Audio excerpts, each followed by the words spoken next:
The 19th century Anglo-Irish politician M.E. Grant Duffy is attributed as the originator of the famous quote, "Truer words were never spoken." I was reminded of these wise words this past Tuesday at our weekly community night gathering when, during a particularly heated and contentious game of Mexican train dominoes, after making a clever and strategic move on my part, the hallowed sage who goes by the name of Fred Dillamuth uttered the pearl of wisdom. Have you ever noticed that all the kids who go to seminary are always so darn smart? While I had to bite my tongue and resist the urge to say something snarky along the lines of "a master of divinity does not necessarily a smart person make," it got me thinking and reflecting on my own seminary experience. My Master of Divinity degree required me to complete 81 academic hours, one of the longer programs among most mainstream theological schools. While I am grateful for the time that I spent in seminary and how transformative both personally and academically that it was, the sad reality is that I spent the majority of the 3.5 years that I was there reading about, writing about, talking about, arguing about, preaching about a host of books and topics that I will never reference in my daily life and career as a minister, nor will they ever feature prominently in any of my future sermons. While I am grateful for the discussions that I had in many of my seminary classes and the academic thought experiments that I participated in, many of them are not ones that I have found a way to translate into my context as a UU minister. Indeed, there were many times during my seminary career when I found myself thinking in the back of my mind, yes, but what am I supposed to do with all of this? How does this help me when I'm actually a working minister serving a congregation? As it turns out, there is an entire branch of theology that seeks to answer those exact questions: practical theology. As defined by Princeton School of Theology professor emeritus Richard Osmer, who quite literally wrote a textbook on the subject, practical theology is constantly asking and seeking to answer 4 questions. What is going on? Why is this going on? What ought to be going on? And how might we respond? The idea is to move beyond the theoretical aspect of our religious or theological beliefs and to put them into some kind of action in our daily lives and within our community that makes some sort of difference. This is the entire reason that I went into ministry in the first place. I wanted to find some way to use my skills and talents not for my own glory, fame, or celebrity, but to give back and to make a difference to both my community and the people in it. As I would come to discover, we were required in seminary to take a significant number of practical theology courses, which, needless to mention, were some of my favorite seminary classes and favorite seminary professors. And much of the information from those classes does inform much of what I do, not just as a minister, but as a UU as well. In a 2010 editorial published in UU World magazine, Reverend Peter Morales, who would later go on to be president of our Unitarian Universalist Association, spoke of our relationship as UUs to the concept of service as our prayer. He wrote, "Sometimes in our congregations, we speak of spirituality and social action as though they are opposites. This is a false dichotomy. Spirituality and service are 2 sides of the same coin. Deep spirituality, a loving nature, expresses itself in action. An action that springs from love deepens us and makes us more loving. Love and action cannot be separated." This is an important point to begin our discussion of the 3rd line of our affirmation statement, "and service is its prayer."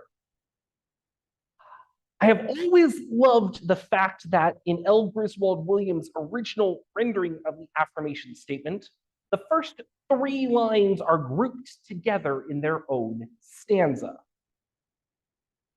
I do not know if this was an intentional choice on the part of Williams, but what I like is the fact that each line helps to inform the one that comes after it.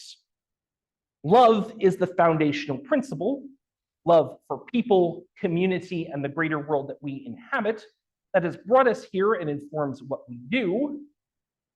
The quest for truth is the why and the what we are looking to achieve. Service is the how, the way that we go about realizing and expressing that love that we have through our actions. In that sense, service is the active expression of our love. It is what we do to demonstrate our love outside of the walls of the church. This is the first time in our discussions that I would actually advocate changing the words of our affirmation statement. Service is not simply its prayer, it is our praxis. Now, this change may seem inconsequential, but it is not without intention. Prayer, a much more familiar and accessible word, is defined both as a solemn request for help or expression of thanks addressed to God or an object of worship, and an earnest hope or wish. It comes from the Latin word precarius, meaning obtained by entreaty. Essentially, prayer is a request of another person to act on one's behalf in order to bring about something. Peter Morales' words echo my own early experiences around the subject of prayer. Words that expressed gratitude, contrition, and requests for blessing, healing, wisdom, and strength. But my question is, if we are people that have agency and are able to do something, why is service something that we are asking of another? Why is service not something that we ourselves are doing? There are other interpretations of this line that speak to prayer being used as a word to help us connect to that which is sacred.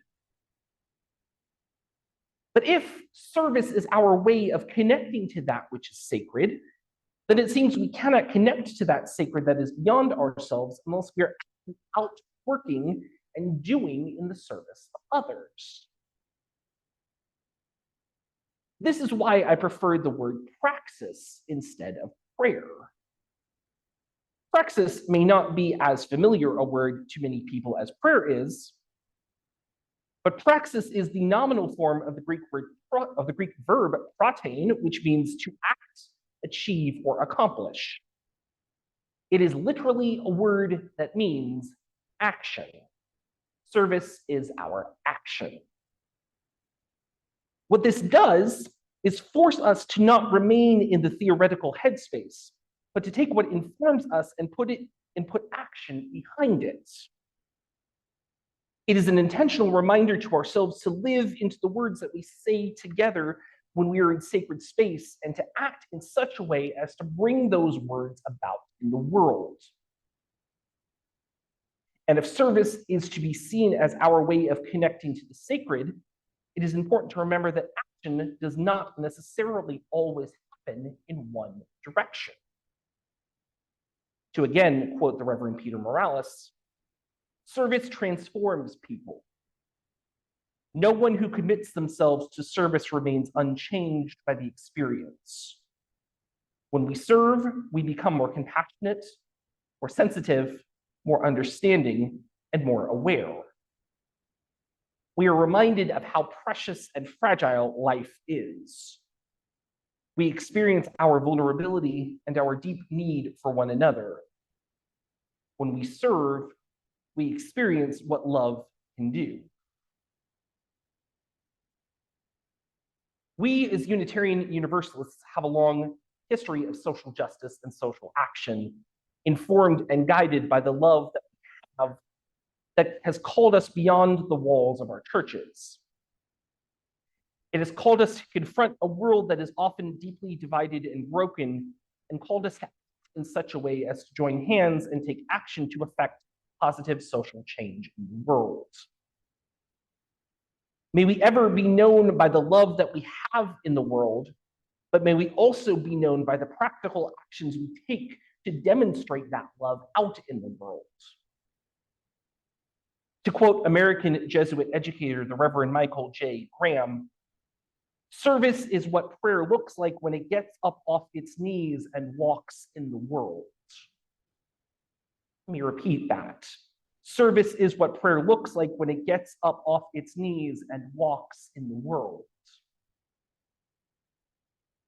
May we never lose sight of those words, and may we get up off our knees and walk in the world to both love and service.